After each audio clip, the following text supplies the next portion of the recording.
මගේ පැටරව දෙන්න කාලා අත හොදගන්න. මම මොකද්ද කරන්න කියලා බලලා එන්නම් අයියා.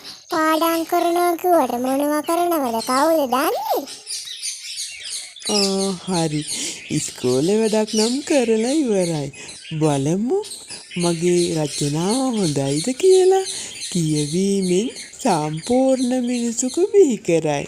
කියවීම තුළින් සම්පූර්ණ මිනිසෙකු බිහි කරනවා සේම එය ඉතා සුන්දර වූ ක්‍රියාවකි. කියවීම තුළින් අපට අපගේ ජීවිතයට නව අවුරුතක් එක් කරගත හැකිය. කියවීමෙන් අපට සුන්දර අත්දැකීම් මෙන්ම කටුක අමිහිරි අත්දැකීම්ද ලැබේ. විවිධ පුද්ගලයෝ විවිධ අයුරින් කියවීමට පුරුදු වී සිටිති. මේ අතර තමාගේ වැඩ අපහසු කරවන කියවන්නෝද වැඩකට නැති වල්පල් කියවන්නෝද සිටිති. වල්පල් දෙඩවීමෙන් සුන්දර අත්දැකීම් ලැබිය නොහැකිසේම එය සමාජීය පරිහානියටද හේතු වේ.